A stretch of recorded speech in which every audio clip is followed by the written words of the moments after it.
చదువుల కోసం తల్లిదండ్రులు తమ రక్తాన్ని కూడు చేసుకుని దాచుకునే రోజులివే. అలాంటిది ప్రైవేట్ స్కూల్ ఫీజులు తగ్గాయి అంటే ఎవరికైనా ఎలా ఉంటుంది? అబ్బా, దేవుడు కళ్ళు తెరిచాడు అనుకుంటారు కదా. సరిగ్గా ఇలాంటి ఒక వార్తే ఇప్పుడు తమిళనాడు వ్యాప్తంగా అటు నుంచి మన తెలుగు రాష్ట్రాల్లో కూడా సోషల్ మీడియాలో తెగ హల్చల్ చేస్తుంది. మరి ఈ ప్రచారంలో ఎంత నిజముంది?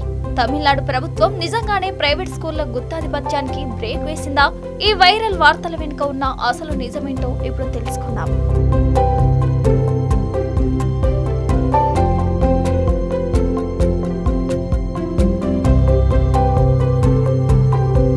ముందుగా సోషల్ మీడియాలో ఏమని ప్రచారం జరుగుతుందో ఆ అంకెలను ఒకసారి చూద్దాం. తమిళనాడు సర్కార్ ప్రైవేటు పాఠశాలలకు ఒకే రకమైన ఫీజుల విధానాన్ని తెచ్చిందని చెప్తూ వైరల్ చేస్తున్న లిస్ట్ ఇదే.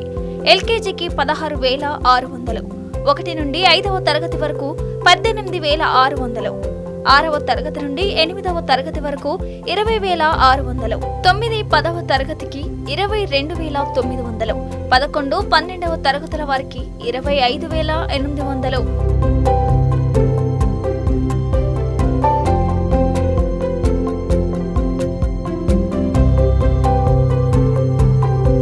రాష్ట్రంలోని ఏ ప్రైవేటు బడికి వెళ్లినా ఇంతే ఫీజు ఉండబోతోందని, జూన్ 5లోపు దీన్ని నోటీస్ బోర్డులపై పెట్టాలని ప్రభుత్వం ఆదేశించిందని ప్రచారం చేస్తున్నారు.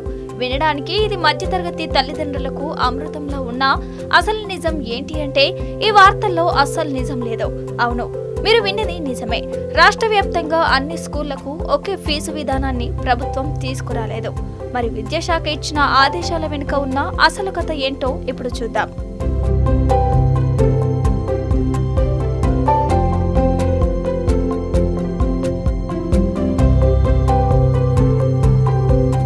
నిజానికి తమిళనాడులో ప్రైవేట్ స్కూల్ ఫీజులను నియంత్రించడానికి ఒక ప్రత్యేక కమిటీ ఉంది.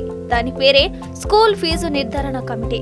అయితే ఈ కమిటీ పనితీరు చాలా మంది అనుకుంటున్న దానికి పూర్తిగా భిన్నంగా ఉంటుంది. ఈ కమిటీ రాష్ట్రంలోని అన్ని స్కూళ్లకు కలిపి ఒకే జనరల్ ఫీజును ఎప్పుడూ ప్రకటించదు.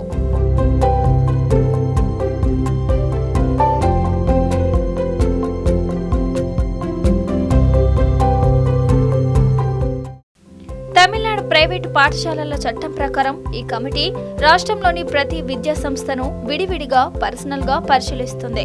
ఒక స్కూల్ కు ఫీజును ఖరారు చేసే ముందు కమిటీ ప్రధానంగా కొన్ని అంశాలను లెక్కిస్తుంది. అవేంటంటే పాఠశాలలో ఎలాంటి మౌలిక వసతులు ఉన్నాయి, యాజమాన్యం పెట్టిన పెట్టుబడి ఎంత, రోజువారీ స్కూల్ మెయింటెనెన్స్ ఖర్చులు ఎంత అవుతున్నాయి, అక్కడ పనిచేసే టీచర్లకు ఇస్తున్న జీతభత్యాలు ఎంత, అన్నిటికంటే ముఖ్యంగా ఆ స్కూల్ ఏ ప్రాంతంలో ఉంది. ఈ వివరాలన్నింటినీ ప్రతి ప్రైవేట్ పాఠశాల తమ సొంత ఆర్థిక రికార్డులతో సహా కమిటీకి సమర్పించడం తప్పనిసరి. కమిటీ వీటన్నింటినీ క్షుణ్ణంగా తనిఖీ చేసిన తర్వాతే ఆ నిర్దిష్ట స్కూల్ కు ఒక ఫీజును ఖరారు చేస్తుంది. ఈ ఫీజు వరుసగా 3 విద్యా సంవత్సరాల పాటు అమల్లో ఉంటుంది.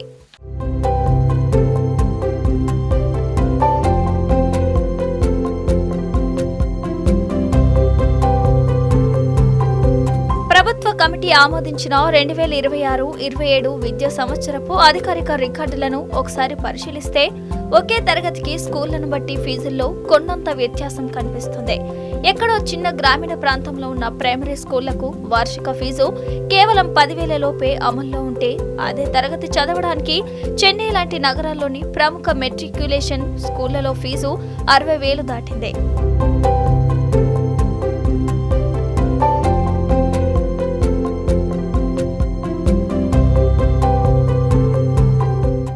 దీన్ని బట్టే మనకు ఏమర్థమవుతోంది? ప్రభుత్వం అందరికీ ఒకే ఫీజు పెట్టలేదు. మరి ఇప్పుడు వైరల్ అవుతున్న ఆ 16,640 లేదా 25,825 కథ ఏంటి అంటే అది బహుశా రాష్ట్రంలోని ఏదో ఒక నిర్దిష్ట పాఠశాలకు కమిటీ కేటాయించిన ఫీజు అయి ఉండవచ్చు. దాన్నే ఎవరో సోషల్ మీడియా మహానుభావులు రాష్ట్ర వ్యాప్తంగా నిబంధనగా మార్చేసి వైరల్ చేశారు.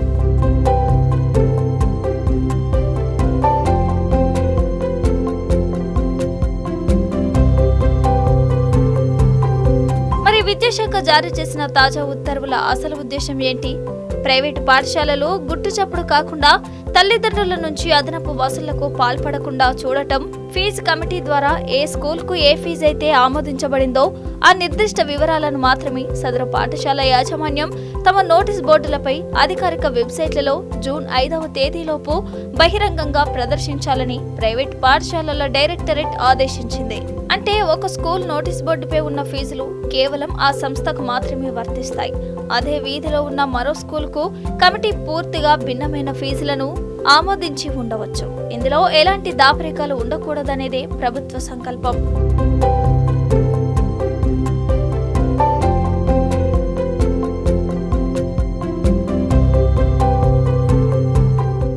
కాబట్టి పేరెంట్స్ సోషల్ మీడియాలో వచ్చే ఇలాంటి ఫేక్ ఫీజుల పట్టికలను నమ్మి పొరపాట్లు పడకండి. మీ పిల్లలు చదివే స్కూల్లో ప్రభుత్వం ఎంత ఫీజు నిర్ణయించిందో తెలుసుకోవడానికి ఒక సులువైన మార్గం ఉంది.